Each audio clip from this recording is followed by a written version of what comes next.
A desigualdade de gênero não é uma ideia distante. Ela está nas manchetes, nos dados, nas histórias que se repetem. O relatório revela que, em média, a diferença entre o salário dos homens e o das mulheres chega a quase 20%. Nos cargos de direção e gerência, por exemplo, a diferença sobe para 25%. Por trás de cada conquista feminina, há uma luta que não deveria ser necessária. O direito de estudar, votar, trabalhar, decidir. Hoje você vai ver a realidade da desigualdade no nosso país.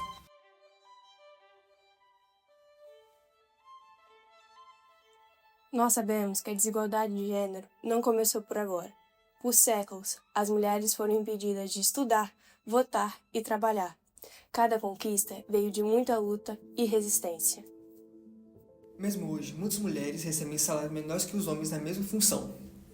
A lei garante essa igualdade, mas a prática nega esse direito. Olá, eu sou o Dr. Alisson e hoje vou contribuir para o tema de desigualdade entre homens e mulheres. A nossa Constituição Federal de 1988 estabelece no seu artigo 5º, inciso 1º, que homens e mulheres têm os mesmos direitos e obrigações. Só que na prática, isso infelizmente não acontece. E eu vou citar aqui as principais desigualdades de forma clara e objetiva.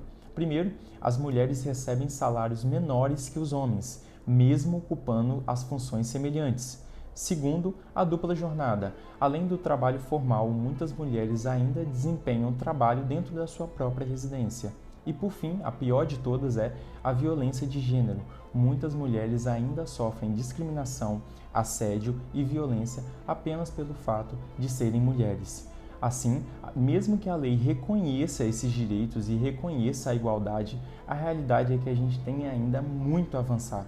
A justiça verdadeira só é alcançada quando as mulheres puderem viver, trabalhar e sonhar em condições semelhantes à dos homens.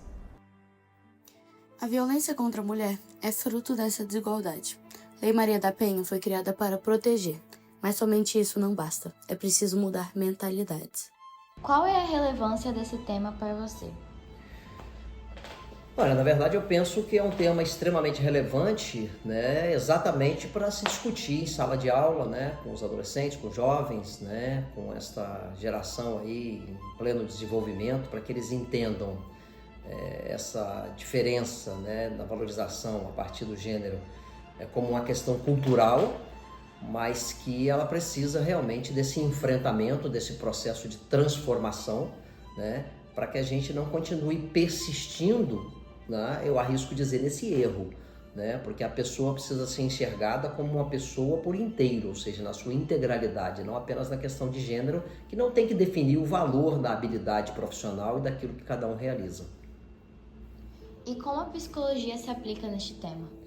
Olha, a psicologia ela se aplica, na verdade, primeiro compreendendo cada contexto, né, compreendendo cada realidade, né, e trazendo também essa terceira via, ou seja, esse entendimento, tá, de algo que precisa transcender uma cultura que ainda está enraizada nos dias de hoje, né, ou seja, aquela questão de que não é porque a mulher, ela de certa forma, antigamente, ela era do lar, tá, um trabalho que geralmente nem era considerado trabalho não remunerado, que ao ingressar no mercado de trabalho, essa mulher realmente vai ser subvalorizada em função de que qualquer salário serve. Isso não deve funcionar assim, mas é uma luta existente, né, e que a gente vai conquistando pequenos avanços, né? É bom que mais uma vez eu repito, é bom que se discuta isso com essa juventude, para que a gente entenda que o valor é humano e não o valor de gênero.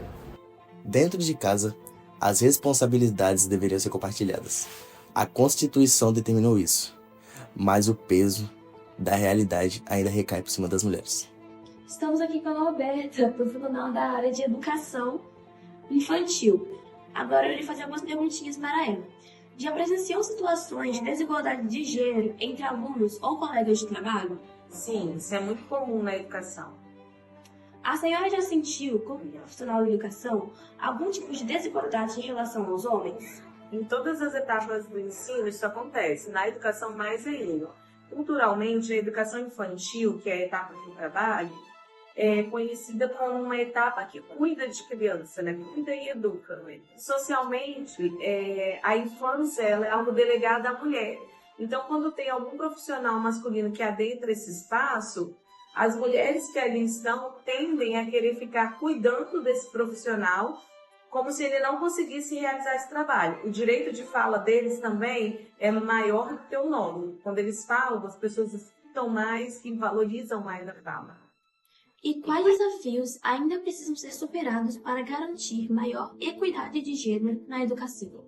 Os desafios são muitos, mas eu diria que as políticas públicas para que a mulher consiga dar continuidade à sua carreira, mesmo tendo a maternidade, é um dos pontos principais. Porque quando isso acontece, geralmente ela para a carreira. Uma outra questão muito importante são as mudanças culturais. Culturalmente, a mulher ela é criada para estar mais no lado do que no mercado de trabalho. Isso pode ser feito nas nossas casas, a partir da educação da nossa família, mas também nas escolas, nas instituições.